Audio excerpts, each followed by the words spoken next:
ప్రపంచ యోగా దినోత్సవం సందర్భంగా భీమవరంలోని యోగా కార్యక్రమాన్ని ఘనంగా నిర్వహించారు. ఈ కార్యక్రమంలో మంత్రి Bhupathiraju Srinivasa Varma, collector Sujith Kumar Gandhi, SP Vejendla Ajith school విద్యార్థులు పాల్గొన్నారు. 10th ఇంటర్నేషనల్ యోగా డే సందర్భంగా ప్రతి ఒక్కరికి శుభాకాంక్షలు తెలుపుతూ ప్రజలు ఆరోగ్యం కోసం యోగా చేయాలని పిలుపునిచ్చారు. గతంలో వైఎస్ఆర్ ప్రభుత్వంలో రాష్ట్రానికి ఎటువంటి పరిశ్రమలు రాలేదని, ఇప్పుడు డబుల్ ఇంజన్ సర్కారు ఉన్నందున తన వంతుగా పరిశ్రమలు రావడానికి కృషి చేస్తారంటున్న భూపతిరాజు శ్రీనివాస్ వర్మతో మా ప్రతినిధి బ్రహ్మేంద్ర ఫేస్ టు ఫేస్. నుంచి ఎన్డీఏ కూటమి తరపున బీజేపీ అభ్యర్థిగా ఎన్నికైన భూపతిరాజు శ్రీనివాస్ వర్మ ఒక కౌన్సిలర్ స్థాయి నుంచి ఒక్కొక్క మెట్టు ఎక్కుతూ ఇప్పుడు కేంద్ర మంత్రి, భారీ పరిశ్రమల ఉక్కు కేంద్ర సహాయ మంత్రిగా ఈరోజు ఆయన మన ముందున్నారు. ఇప్పుడు ఏ విధంగా ఆయన ముందుకు వెళుతున్నారు, ప్రజా సమస్యల్లో ఆయన ఏ విధంగా నిమగ్నం అవుతున్నారు, ఆయన మాటల్లోనే. సార్, ముందుగా మా 99 ఛానల్ తరఫున మీకు కంగ్రాచులేషన్స్, కేంద్ర మినిస్టర్, సహాయ మినిస్టర్. అలాగే ఈ రోజున 10th ఇంటర్నేషనల్ యోగా డే సందర్భంగా మీరు ఏమి మెసేజ్ ఇస్తున్నారు? ఇప్పుడు ఉన్న యూత్ అంటే సెన్సిటివ్గా ఉంటున్నారు ప్రతి ఒక్కళ్ళ పిల్లలది.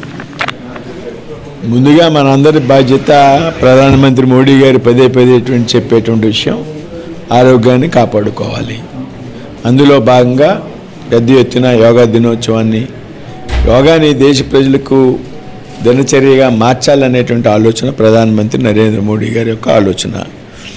ఆయన కారణంగానే ఈవేళ యోగా ప్రపంచానికి పరిచయమైంది, భారతదేశానికే కాకుండా రాబోయేటువంటి రోజుల్లో కూడా దీన్ని ఈ విధంగా క్రమం తప్పకుండా నిర్వహించడం ద్వారా కేవలం యోగా దినోత్సవం నాడు మాత్రమే దీని యొక్క ప్యాషన్గా చేసుకోకుండా రెగ్యులర్గా ప్రతిరోజు కూడా కనీసం వారానికి 3-4 రోజుల్లోనే యోగా ప్రాక్టీస్ చేసేటువంటి అలవాటుని మనందరూ కూడా చేసుకోవాలి. అలాగే ఇప్పుడు స్కూల్స్లో ఇప్పుడు ఓన్లీ ఇంటర్నేషనల్ ఆ డేట్ ఒకటి గుర్తెట్టుకుని చేస్తున్నారు. అలా కాకుండా ప్రతి స్కూల్లోనూ వీక్లీ ట్వైస్ అయినా చేసే విధానంలో కేంద్రం నుంచి ఆయన జీవో పాస్ అయ్యే విధానం ప్రయత్నం చేయాలి. మంచి ఆలోచన. స్కూల్స్లో కూడా ఏమన్నా వారానికి 2 సార్లు పిల్లలకి దీనికి సంబంధించి కళాంశం అంటే ఒక పీరియడ్ పెట్టి ఏమన్నా వాళ్ళతో ప్రాక్టీస్ చేసేటువంటి ఆలోచన, ఇది రాష్ట్ర ప్రభుత్వాలతో ఆలోచన చేయాలి. మంచి ఆలోచన. అలాగే మీరు కేంద్ర మినిస్టర్గా ఇప్పుడు అడుగులు వేస్తున్నారు. దీన్ని ఏ విధంగా మీరు ఒక ఇన్స్పిరేషన్గా ప్రజలకు కూడా చెప్పదలుచుకున్నారు? నేను బాధ్యతలు నిన్ననే తీసుకున్నా. మొన్న 18వ తారీఖున నేను స్టీల్ ఇండస్ట్రీ అధికారులతో సమావేశమయ్యా. నేను కుమారస్వామి గారు, మా క్యాబినెట్ మినిస్టర్, హెవీ ఇండస్ట్రీస్ అధికారులతో సమావేశమయ్యా. ఇంకా విషయాన్ని అవగాహన చేసుకోవాల్సినటువంటి అవసరం ఉంది. నేను రాబోయేటువంటి 15-20 రోజుల్లో క్షుణ్ణంగా విషయాల్ని అధ్యయనం చేశాక, అవగాహన చేసుకున్నాక దీని గురించి మాట్లాడతాను.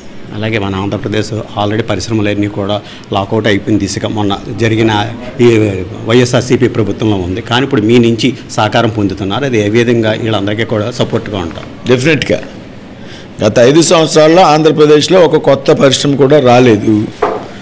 కొత్త పరిశ్రమ రాకపోవడం మాట నుంచి ఉన్న పరిశ్రమలు కూడా బయట రాష్ట్రాలకి తరలి వెళ్ళిపోయినటువంటి సందర్భాన్ని మనం చూసాం. ఈ రాష్ట్రంలో పారిశ్రామికరణ ముందుకెళ్ళని కారణంగా నిరుద్యోగ యువతకు ఉపాధి అనేటువంటిది ఈ రాష్ట్రంలో దొరికేటువంటి పరిస్థితి లేదు. ఇవాళ కియా మోటార్స్ వచ్చిందంటే అది ఆనాడు 14-19లో ఉన్నటువంటి ఎన్డీఏ ప్రభుత్వం ఏదైతే ఉందో, నరేంద్ర మోడీ గారు అక్కడ, చంద్రబాబు నాయుడు గారు ఇక్కడ ఉన్నటువంటి రోజుల్లో వచ్చినటువంటి అనుమతులు. అటువేళ రాష్ట్రంలో కేంద్రంలో ఒకే కూటమి ప్రభుత్వాలు అధికారాలు. మనం పదే చెప్తూ ఉంటాం, మేము డబుల్ ఇంజిన్ సర్కార్. ఏదైతే రాష్ట్రంలో కేంద్రంలో ఒకే కూటమి కానీ ఒకే పార్టీకి చెందినటువంటి కానీ ప్రభుత్వాలు అధికారంలో ఉంటే సమన్వయం బాగుంటుంది, అభివృద్ధి ముందుకు వెళ్తుంది అనేటువంటి విషయం మనం అనేక సంవత్సరాలుగా భారతీయ జనతా పార్టీ చెప్తాం. ఇవాళ అదే రకంగా కూటమి ప్రభుత్వాలు కేంద్రంలో రాష్ట్రంలో అధికారంలో ఉన్నాయి. ఈ రాష్ట్రంలో పెద్ద ఎత్తున పరిశ్రమల స్థాపనకు మేము కృషి చేస్తాం. అందులో ఏమాత్రం కూడా అనుమానం లేదు. చంద్రబాబు నాయుడు గారితో కూడా రాత్రి ఆయన ఇంటికి పిలిచినప్పుడు నేను ఒక 2-3 విషయాలు ప్రస్తావించడం జరిగింది. ఇండస్ట్రియల్ పాలసీని లిబరలైజ్ చేయాలి, ఏదైతే నిబంధనలు ఉన్నాయో సులభతరం చేయాలి, సరైనటువంటి సమయంలో అనుమతులు ఇవ్వాలి, స్టిపులేటెడ్ పీరియడ్లో అనుమతులు ఇవ్వాలి. ఏదైతే భూమి కేటాయింపులు ఉన్నాయో భూమి కేటాయింపులు కూడా త్వరితగతిన మంజూరు చేయాలి.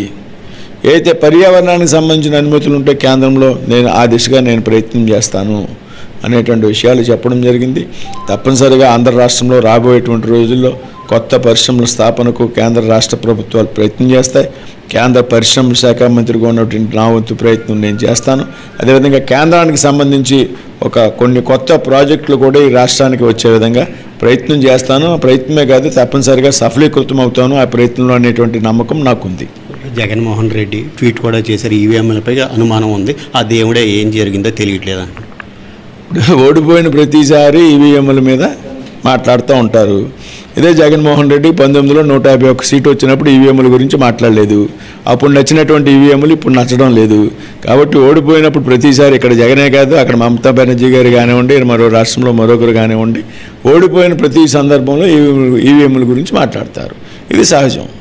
Sir, thank you. ఇది భూపతిరాజు శ్రీనివాస వర్మ గారు చెప్తున్నారు. యూత్కి ఉపయోగపడే విధంగా కూడా ఇక్కడ ఉద్యోగ అవకాశాలు కల్పించే విధంగా ఫ్యాక్టరీలన్నీ కూడా తన సాయశక్తిలో కృషి చేస్తానని, అలాగే ఈ యోగా డే సందర్భంగా ప్రతి ఒక్కళ్ళు ఆరోగ్యమే మహాభాగ్యం అన్న రీతిలో ప్రతి స్కూల్లో కూడా ఒక వీక్లీ 2 days అయినా ఉండేటట్టు కూడా నేను ప్రోత్సాహకరంగా చూసే విధానంలో ముందుకు వెళ్తానని తెలియజేస్తున్నారు. కెమెరామెన్ శివతో బ్రహ్మేంద్ర, 1990 భీమా. ఇవి ఇప్పటివరకు